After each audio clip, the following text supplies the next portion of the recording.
سب سے اعلیٰ درجے کا اسلام کیا ہے؟ من سلم المسلمون من لسانہ و یدہ. زندگی میں یہ طے کر لو، کوئی کتنا ہی تمہیں دکھ پہنچائے، کوئی کتنا ہی تمہاری بےعزتی کرے، چپ ہو جاؤ، سہ جاؤ. مرنے والے کی کیا عزت، کیا ذلت. میں نے تو مر کے دیکھا ہے اور مجھے یہ حدیث سمجھ میں آئی ہے بڑی اچھی طرح، موتو قبل ان تموتو، کہ مرنے سے پہلے مر جاؤ. اس وقت اگر میں مر جاتا تو مجھے کوئی گالیاں دیتا تو مجھے کیا نقصان تھا، اور مجھے کوئی نعرے لگاتا میرے لیے تو میرا کیا نفع تھا. تو مرنے سے پہلے مر جاؤ.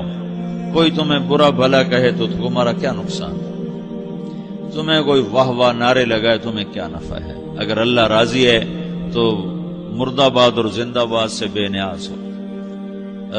ابو ذر رضی اللہ تعالیٰ عنہ کو ایک آدمی نے گالیاں دی تو انہوں نے فرمایا بیٹا ایک گھاٹی آگے آ رہی ہے، اس میں گر گیا تو جو کچھ کہہ رہے ہو اس سے بھی زیادہ کا حقدار ہوں، اور اگر پار ہو گیا تو تیری گالیوں سے مجھے کوئی فرق نہیں پڑتا ہے. من سلم المسلمون من لسانہ و یدہ موتوا قبل ان تموتوا. چونکہ آج کل اخلاق ہیں انتقامی، معاف کرنے والے اخلاق ہیں نہیں، انتقامی اخلاق ہیں.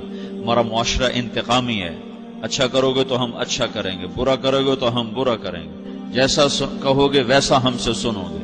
یہ ہمارا ماحول ہے، یہ ہمارا. ایک ماں کہہ رہی تھی دوسری ماں کو، میرے پترا کدی کسی نے واسطے سلام نہیں کیتا. بڑے فخر سے کہہ رہی ہے، ہمارے اپنے گاؤں کی بات. میرے پترا کدی نہیں کسی نے واسطے سلام کیتا، مائی جڑا کرے انہوں کریں دیں، جڑا نہ کرے انہوں پوچھ دے ہی کوئی نہیں. یہ وہ فخر سے کہہ رہی. جو سب سے بڑا عیب ہے وہ سب سے بڑا فخر بنا ہو. میرے پترا کدی نہیں کسی نے واسطے سلام کیتا. جب ماں باپ نے یہ سبق دیا تو اولاد کا کیا قصور ہے.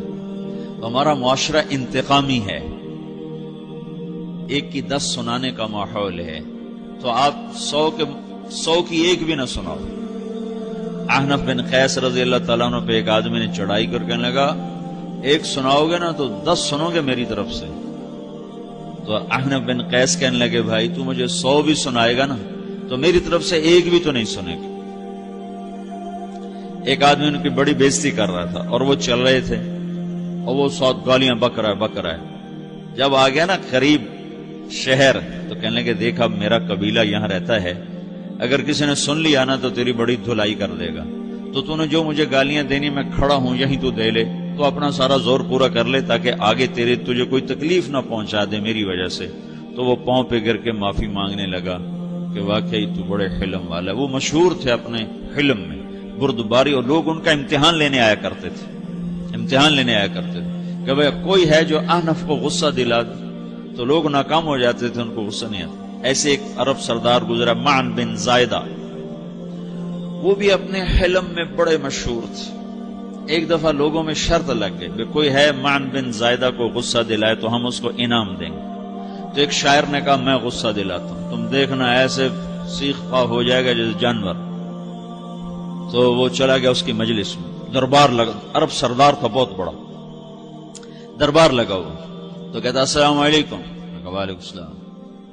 تو معن بن زائدہ پر ایک دور بڑے فقر کا گزرا تھا، پھر اللہ نے اس کو بہت بڑی سرداری دی. بنو عباس کا بہت بڑا یہ وزیر گورنر تھا. تو کہتا اتذکر اذ لحافک جلد شاۃ واذ نعلاک من جلد البعیر. کیوں بھائی تجھے یاد ہے جب تیرا بستر بکری کی کھال تھا اور تیرے جوتے اونٹ کی کھال کے تھے؟ تو کہنے لگا کیوں نہیں یاد، بھلا کوئی ماضی بھی بھولتا ہے.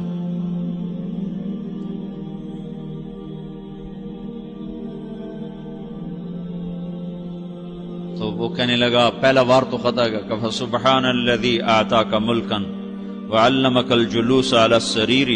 تو پھر ساری تعریفیں تو اللہ کی ہیں جس نے تیرے جیسے کو تخت پہ بٹھا دیا. کہاں بھئی ساری تعریفیں اللہ کی ہیں، میری تو کوئی اوقات نہیں.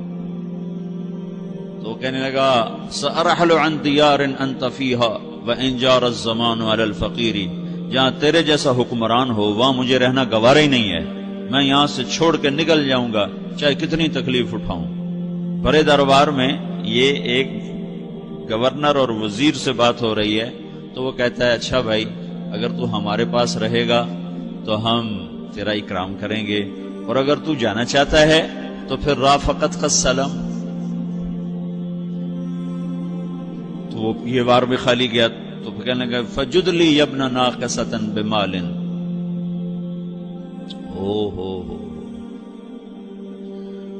او گندی ماں کے بیٹے مجھے کچھ عطا بھی کر، میں بغیر پیسے کے سفر کیسے کروں گا؟ عرب کو کسی کو بھی ماں کی گالی دے دینا پھر عرب سردار ہو۔ فجد لی ابن ناقصۃ بمال، بری ماں کے بیٹے مجھے کچھ پیسے بھی دے، میں نے جانا ہے۔ میں کہا بھائی اس کو 3000 دے دیا جائے۔ اللہ تو کہنے لگا قلیل ما آتیتنی و انی لأطمع منک فی الکثیر، یہ تو بہت تھوڑا تو نے دیا ہے، مجھے اور دے۔ کہا اچھا بھائی 3000 اور دے دو۔ تو وہ شاعر کی بھی آنکھیں پھٹ گئیں، کہنے لگا اب ٹھہر جا ٹھہر جا، اب میں تیری اصل تجھے بتاتا ہوں۔ سألت اللہ ان یبقیک ذخرا فما لک فی البریۃ من نذیر، میں اللہ سے دعا کرتا ہوں اللہ تیرے جیسوں کو سلامت رکھے، تیرے جیسا دنیا میں کسی ماں نے جنا ہی کوئی نہیں۔ فمنک الجود والافضال حقا وفضل یدیک کالبحر الغزیر، تو ہی سخی ہے، تو ہی کریم ہے، اور سمندر بھی تیری سخاوت کے آگے کچھ نہیں ہے۔ تو نے کہا اچھا بھائی تو نے ہماری برائی کی، ہم نے تمہیں 6000 دیے، اب تو نے ہماری تعریف کی، ابھی 10000 اور دے دو اس کو۔ باتیں ہی رہ گئیں، باتیں ہی رہ گئیں۔ کہاں سے لائیں ایسے لوگ؟ ہمارا معاشرہ انتقامی ہے، بدلہ لینے کا ہے، بدلہ لینے کا۔ تو میرے ساتھ کیا میں نے بھی کرنا ہے۔ تو اعلیٰ درجے کا اسلام یہ سکھا رہا نہیں چپ ہو جاؤ، سلامت بن جاؤ، سلامتی بن جاؤ، سلامتی کی علامت بن جاؤ۔ من سلم المسلمون من لسانہ ویدہ۔ اب وہ سوال کرتا ہے یا رسول اللہ ای الایمان افضل، سب سے اعلیٰ درجے کا ایمان کیا ہے؟ اسلام کیا ہے؟ کلمہ، نماز، روزہ، حج، زکات۔ اعلیٰ درجے کا اسلام کیا ہے؟ من سلم المسلمون من لسانہ ویدہ۔ یہ اخلاق کا ادنا درجہ ہے، ادنا درجہ ہے۔ ادنا درجے پر پہنچ کر آپ اسلام میں اعلیٰ درجے پر آ سکتے ہیں۔ وہ سوال کرتا ہے ایمان کیا ہے؟ تو آپ نے کہا اللہ پر، فرشتوں پر، کتابوں پر، رسولوں پر، موت کے بعد کی زندگی پر، تقدیر پر۔ اب ایک اور سائل سوال کرتا ہے ای الایمان افضل، سب سے اعلیٰ درجے کا ایمان کیا ہے؟ تو آپ نے فرمایا حسن الاخلاق، اچھے اخلاق سب سے اعلیٰ درجے کا ایمان ہے۔ جو آدمی اسلام میں، جو آدمی اخلاق میں، جو مرد عورت اخلاق میں ادنا درجے پر ہوتا ہے وہ اسلام میں اعلیٰ درجے پر پہنچتا ہے۔ اب اگر وہ اخلاق میں اعلیٰ درجے پر آ جائے تو اب یہ کہاں پہنچے گا؟ اب یہ کہاں پہنچے گا؟ میرا نبی کہہ رہا ہے سب سے اعلیٰ درجے کا ایمان ہے حسن اخلاق، حسن اخلاق۔ ابو ہریرہ نے پوچھا یا رسول اللہ وما حسن الاخلاق، یہ بھی ایک اور حدیث ہے، یا رسول اللہ حسن اخلاق کیا چیز ہے؟ تو آپ نے 3 چیزیں فرمائی، تصل من قطعک وتعطی من حرمک وتعفو عمن ظلمک، جو تم سے توڑے نہ تم اس سے جوڑو، نہیں کرتا سلام نہ کریں، کوئی ہم چھوٹے باپ کے ہیں، ہم تو کبھی بھی نہ کریں، ہم تو کبھی بھی نہ منہ تھوکیں بھی نہیں، ہم تو میرا نبی کہہ رہا ہے جو توڑے تم اس سے جوڑو، جو محروم کرے اسے عطا کرو، جو زیادتی کرے اس سے درگزر کرو۔ یہ 3 کام جو عورت مرد کر لے گا یہ اخلاق کے اعلیٰ درجے میں ہے۔ جب یہ اخلاق کے اعلیٰ درجے پر پہنچتا ہے تو پھر میرا نبی کیا بشارت دیتا ہے؟ ادنا درجے پر پہنچ کر تو اعلیٰ مسلمان کی بشارت ہے، اور اخلاق میں اعلیٰ درجے پر پہنچ کر میرا نبی کہتا ہے کاد الحلیم ان یکون نبیا، اعلیٰ اخلاق والا بس نبی بنتے بنتے رہ جاتا ہے۔